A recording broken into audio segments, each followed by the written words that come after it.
Hello everyone and welcome to Dumpster Chicken's Dumpster Diving. I'm Rez. I am Cardboard Gamer, aka CG. Hey CG, how's it going today? Oh, it could be going better. Oh boy. Ready to dig through some trash? I am ready to dig through trash. Now, I've had a massive migraine all day, but I'm ready. Oh boy. Let's do this. Alright, so what do we have to start here? Alright, so this week, taking a look at some up-and-coming new gaming news that I'm sure a lot of people are probably pumped for. Diablo 3 Reaper of Souls has been announced. Sweet. I checked out a couple of the videos that you were talking to me about, and of course, it's Blizzard, so I checked out the cinematic trailer first, and it's freaking gorgeous. Like, just amazing. If only Blizzard was as good as their cinematics. If only. I've been playing Blizzard games since I was, I don't know, since Warcraft 2. Not World of Warcraft, Warcraft 2. And I remember even back then, they had, like, the craziest quality cinematic. Now, you go back now and you look at those old cinematics, and they're just terrible. But, like... I beg to differ. Yeah? Well, then again, my first was Diablo 2. So, as far as that goes, looking back at them now, they're still pretty decent. I mean, obviously they've aged, but they're decent. I'll have to take a look at them again, but I just remember the ones from Warcraft 2 are just absolutely terrible. I mean, they were wonderful for their time, but absolutely terrible nowadays. But, of course, Diablo 3 coming out. The cinematic trailer looks fantastic. I was always a fan of the whole angels in Diablo lore. So seeing a fallen angel be the main bad guy, I was kind of like, ooh, this is going to be cool. But it looks gorgeous. The storyline looks kind of meh. But, you know, it's Diablo 3. Although I do like what they did. Like, I felt for the original Diablo 3, they kind of backpedaled and twisted their own lore to kind of make it work for what they wanted to do. This, I feel like they're actually coming from somewhere. Like, they actually connected an old plot line that they kind of dropped into the middle of nowhere. Yeah? Oh. Yeah, so, because I remember when I was playing through, and you're going through Act 4, and you're hearing about all of the angels, you know, the Angel of Justice, Angel of Wisdom, and I remember them mentioning at one point that one of them had gone missing. So that stuck out in my mind, and now hearing that this is going to be the main bad guy, it's like, oh, good job, golf clap, Blizzard. Oh, cool. That was in Diablo 2, Act 4 you were talking about, right? You know, there was supposed to be mention, I guess, in the Lord Destruction expansion, but I do remember in Act 4 of Diablo 3, I'm not sure if it was explicitly stated in any dialogue, but in some of the books you can read, I feel like it was mentioned at some point, because that did stick out to me when I saw the cinematic. Because everyone reads the books. You know what? I read the books, okay? Actually, I wasn't much of a reader growing up, but I do remember picking up one book for Warcraft lore, which was like some offshoot human guy who had a dragon and whatever. And then I read the whole story with Thrall, and if you haven't checked it out yet, definitely check it out. Man, Thrall is just an amazingly interesting character. So I read his whole backstory, which made me pumped for World of Warcraft when I played through that whole... I'm getting off on a tangent. Anyways, but Diablo had one book that I remembered that was about an armor that was... there were these thieves who went into a temple and they stole this armor, and the armor, like, had a mind of its own, and this guy put it on and it kind of controlled his body. I just remember that one, like, really stood out from a lot of the other books I was reading at the time, you know, like Harry Potter and whatnot. And I thought it was fantastic, especially because I played through Diablo 2 like crazy, like everyone else did. And I still play through it. Yeah. Even though Diablo 3 is out, I still go back and play it for a little while. To see what kind of builds I can make. But yeah, I remember the book was like really interesting, and like I kind of laugh because yeah, no one reads video game lore books, but they're actually a lot bigger than I remember, or they used to be a lot bigger than they are now. I don't remember anyone talking about like books from any games. Or you could just play Skyrim and read the books in the game, so you have more books. Yeah. Actually, I think you let me borrow that one, because I'm pretty sure I found it in my bookcase when I was cleaning out to move. The Diablo book? I think so. Oh, man. Dude. Oh, my God. That's awesome. I take a picture of it and send it to me, because I want to see if that's the right one. I'll get so excited. If I hadn't moved across the country, I would definitely take you a picture. But so Diablo 3, in general, when that game came out, what'd you think of it? I wanted to like it so bad. I really did. First of all, really sad that they killed off Deckard Cain. I think a lot of people were. Second of all, the game itself, it wasn't too terribly challenging. I feel like they kind of dumbed it down a little bit, kind of made it like World of Warcraft difficulty, where it kind of holds your hand a lot. Yeah. I played through it. I enjoyed it for what it was, but it definitely could have been much better. And I think a lot of people will agree when I say the auction house definitely ruined it. Yeah. I really agree. I played Diablo 3, loved it. It was fantastic. I had like a bunch of people that I play it with too, including yourself, and we just wrecked the game.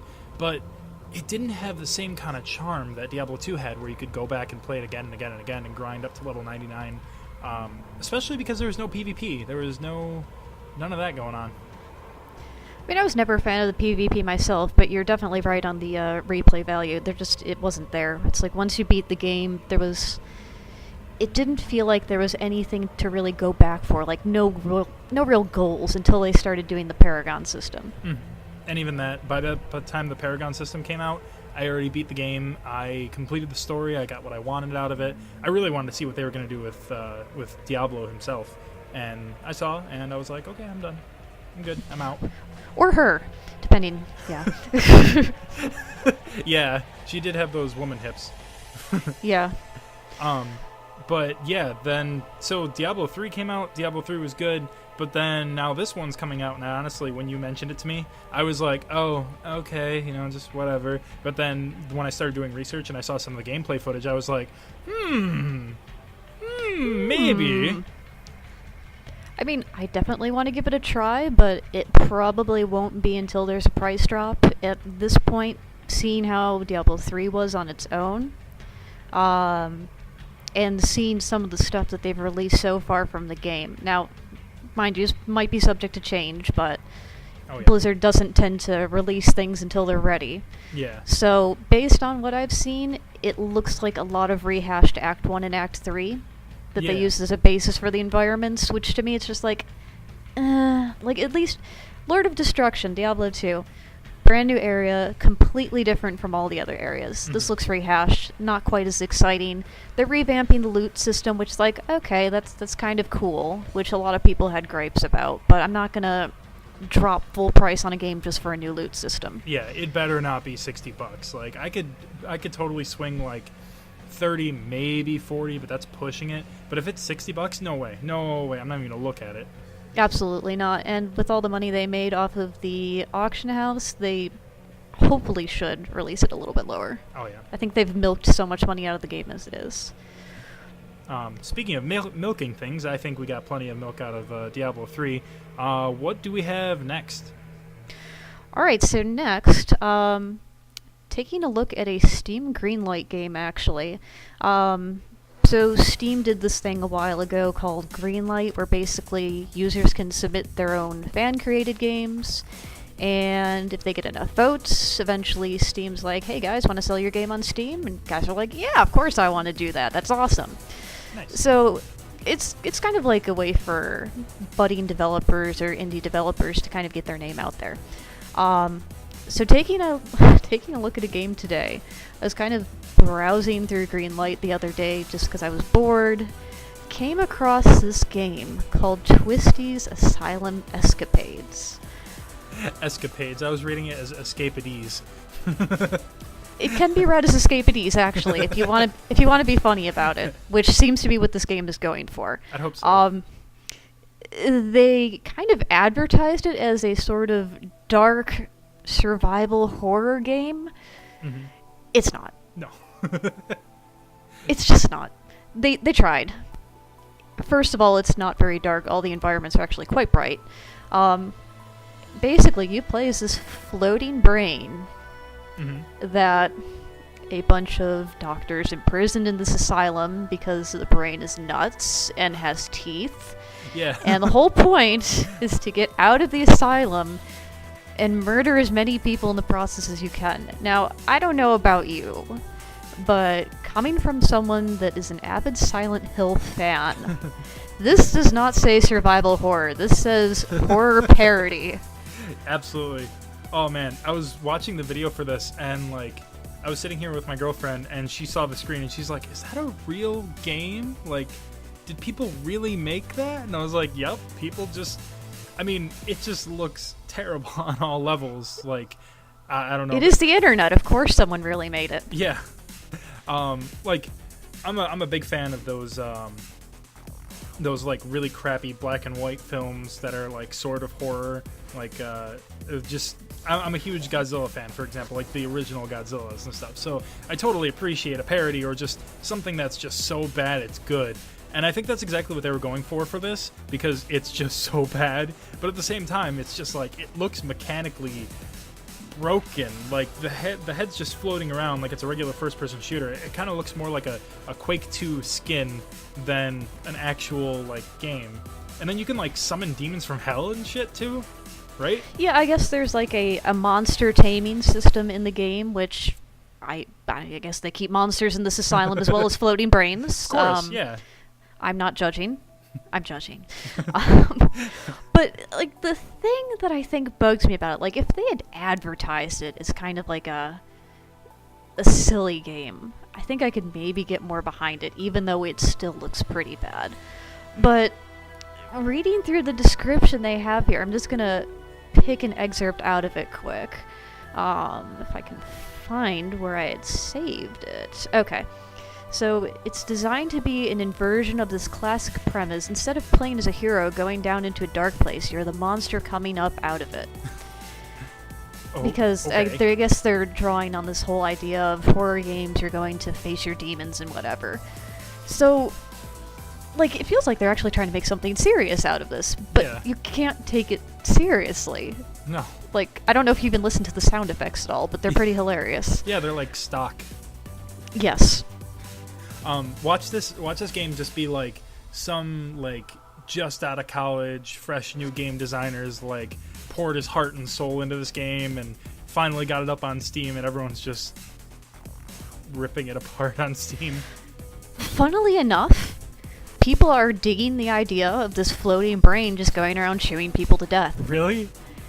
Really, I kid you not. Wow. Maybe I lack the humor to appreciate this. I don't know. It's just not for me. I've actually been finding, since I got more into Steam and been a PC gamer more so than a console gamer recently, I've been finding that, like, the internet just loves these incomplete games. Like, I don't know, I'm gonna get ripped apart for this, I'm sure, but, like, what is it, 30 Floors of Love or something like that, and, Proteus, I think it's called, Proteus. They're just games that, like, nothing happens. They're just kind of there. I know, the 30, there it is, 30 Flights of Loving. That game, I actually played through a little bit of it, and I get, like, there's this underlying story and everything, and it's cool, but, like, nothing happens. You just walk from room to room, and it's like, bam, new thing, and you're, like, not interacting. What's another good one?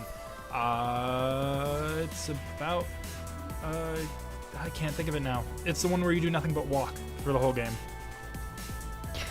I know Dear Esther is like that, but it does have a very... Oh, you're killing me. You're killing me. I can't bring myself to play that game. I just totally can't. Like, I've watched YouTube videos, and the music is fantastic. I actually own Dear Esther. I'm looking through my Steam library right now. I guess I own it. Cool. You're welcome. Oh, yeah, you gifted that to me, didn't you? I think I either gave you the game or I let you have the soundtrack. One of the two. Either or. Yeah, and, like, I don't know, man. I need to play my games. No, that's understandable, and when I got it, I was expecting something different as well. I was expecting some more interaction and trying to actually figure things out rather than have it told to you as a narrative. Yeah. Like, if you look at it as just a narrative, it's fantastic, but if you look at it as a game, it really falls short. So you have to kind of alter your perception on that one. Mm-hmm. Of course, that begs the question, what really is a video game after all? The more I would like to call it interactive storytelling, which you are right in saying Dear Esther is really not that interactive, but it does tell a great story, and the music is beautiful. Totally. But circling that around back to the brain game, whatever it's called. Mr. Twisty. Mr. Twisty. Circling that around to Mr. Twisty.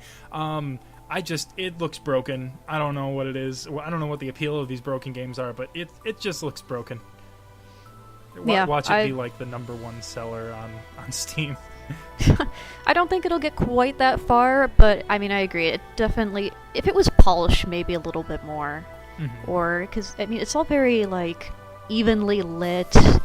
All of the animations are unrealistically smooth.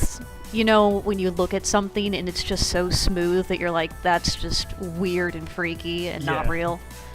Like, if they just tweaked some of that stuff a little bit, it might be a little bit better. Yeah. Right now, I can't. I just can't. It also looks like it was made up for the N64 too, so. You know, you're right. It does look like it came out of that era. Yeah.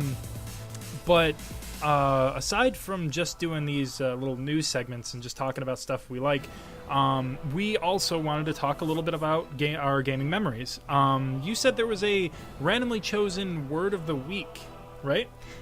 Yeah, so what we'd eventually like to do is get a little fan participation in helping us pick a word of the week, maybe through Twitter or Facebook.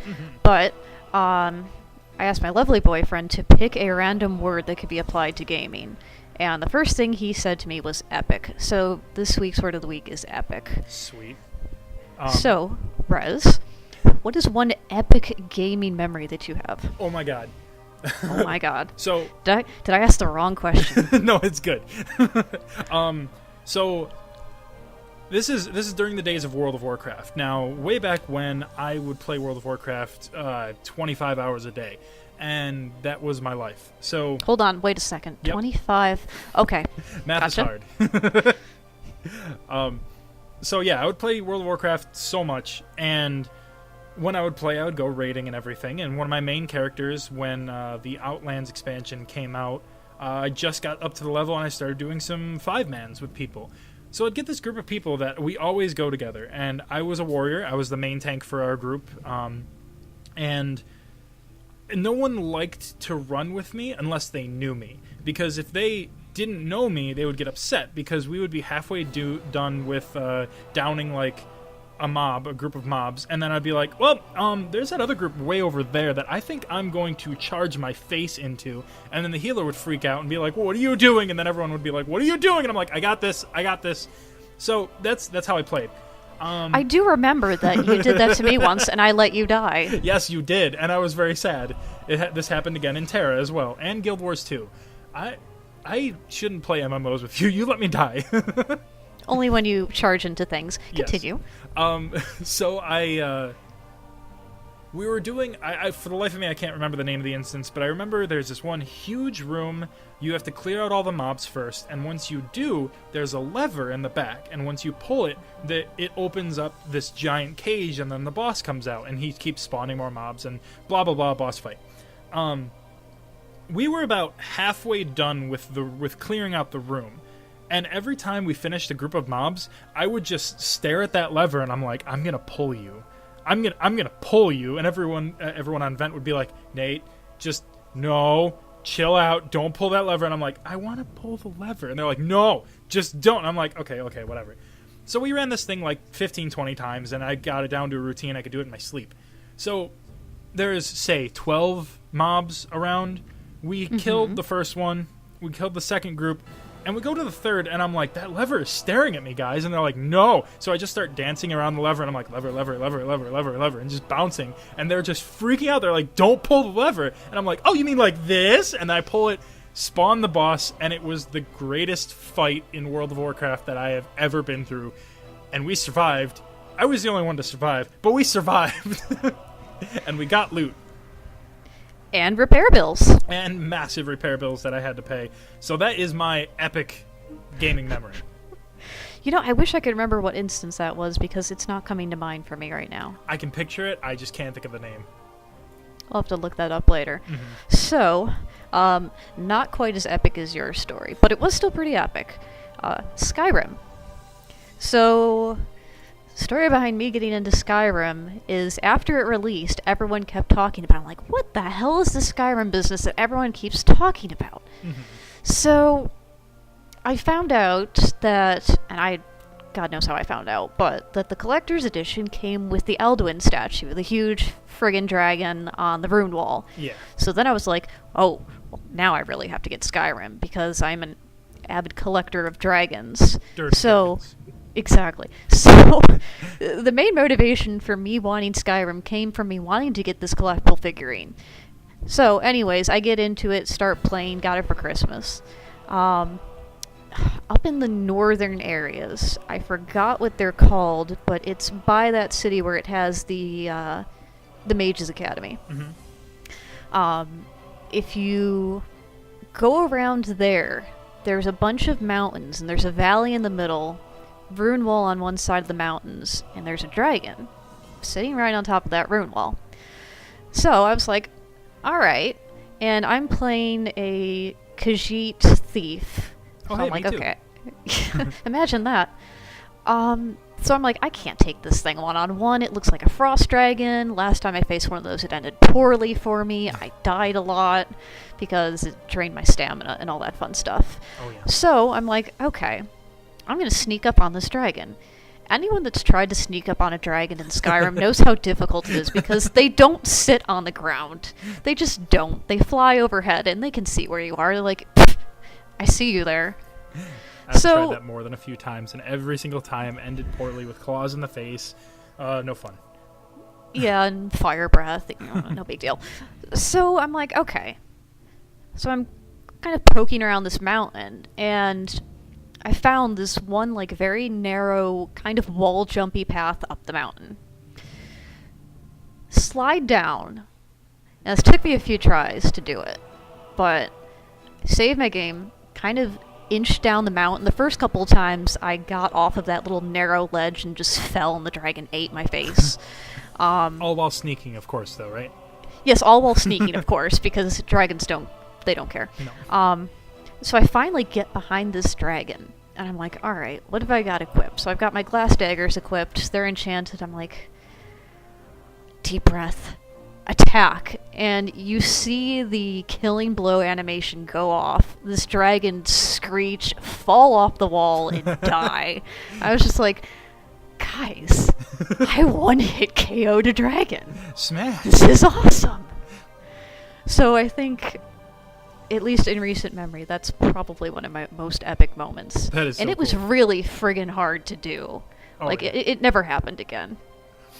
Yeah, I've tried taking out I was going thief for a while in Skyrim, but then eventually I just switched over to archery because I was like, I can be sneaky and archer, yay! And like, I've seen people do some crazy one-hit KOs with sneak attacks, but I can't get that close ever. It's too hard. You don't have the patience. You just like to run charging in their face. I like Smash. Yes. I like Smash. So that is our gaming memory, and that's pretty much it for this episode of Dumpster Diving, brought to you by Dumpster Chicken. If you like what you hear, go ahead and check out our Facebook page, or our Tumblr page, or our Twitter page, whatever. We're all over the place. Just check us out. We'll be right here. Also, if you're interested in having us talk about a memory based on a word of the day, go ahead and comment below and let us know what word of the day you want us to use, and we'll give you some memories based on that. Also, if you have any other kind of trash you want us to dig through, let us know. Send us an email. Email will also be in the description, and I think that's about it. Yeah, we really like fun, obscure Greenlight games. We like talking about those. Yes. Send us more trash. Please. All right, so thanks for listening. Bye. Bye.